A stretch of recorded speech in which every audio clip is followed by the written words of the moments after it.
welcome back. 14 minutes past the hour. You see we're at a 13 weather impact alert today. It's kind of a weird situation we got outside. A tale of two different forecasts, right? You've got the sunny skies in the main part of the greater Grand Rapids area. Then over toward the Lakeshore, lots of snowflakes flying. Yeah, big, heavy, wet snowflakes coming down. A little bit of cause for concern, Tanner. And I would say for one big thing, if this really starts to pile up in some of the areas that it could, inch per hour snowfall rates, 6, 7, 8 inches of snow coming down, we likely will start to see some isolated power outages. And that's in large part due to the fact that we already have a lot of weight on our trees in the form of leaves. So the combination of the snow starting to pile up and the leaves, let's think back to Halloween 2023. That's a scenario we did see play out, and it did not end very well in Muskegon. We saw lots of power outages that day. I'm not saying that it will be to that extent, but it is something that we will continue to monitor as this kind of elevates our risk. In part why we have issued our 13 weather impact alert. In addition to that, a really slick evening commute is anticipated for just about everybody to the west of US 131. And our cold temperatures, they're going to continue to support the snowfall starting to stick. I know you may be saying to yourself, well, the pavement, it's just not cold enough yet. It catches up really, really quickly in events like this. So don't let it catch you off guard tonight. Right now, our weather ball is blinking blue as we have cooler temperatures in view and additional rounds of lake effect snow in sight.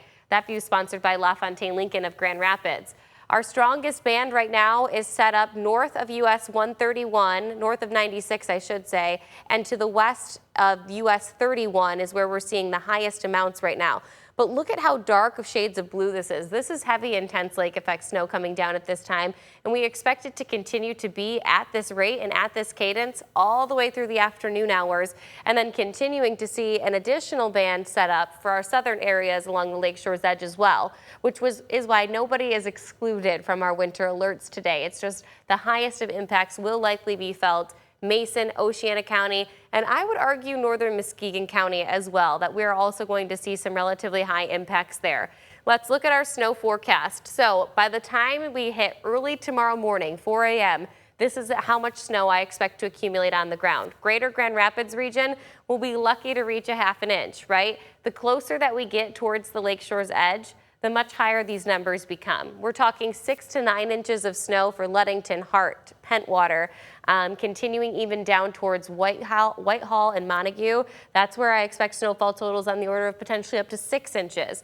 As for southern Muskegon County, Ottawa County, down through Holland, 2 to 4 inches most likely in that range.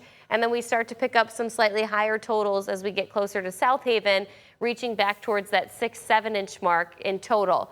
Now, of course, this is coming down through multiple hours, right? But I still expect this snowfall to cause impacts by as early as this evening commute and potentially lingering into early tomorrow morning.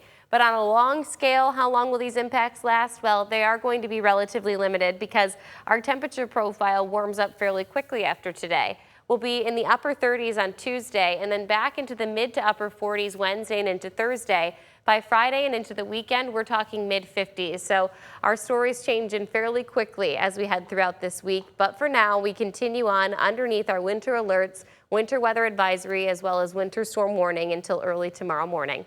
The rest of your 13 on your side 7-day forecast talk about a drastically different weekend in sight from the one we just experienced. We're going to be back in the mid 50s, and the next system that we track following today's lake effect snow is actually going to come in the form of rainfall, Tanner. So just a very, very different story by the end of this week, but cold and snowy for now. Interesting because, you know, we've got these winter weather conditions today, kind of get back into those fall-like temperatures by the end of the week. Yes, but likely no leaves left on the trees to go along with them. Interesting. All right, so soak up all of those colorful leaves right now if you can. All right, 12:18 is the time. When we come back,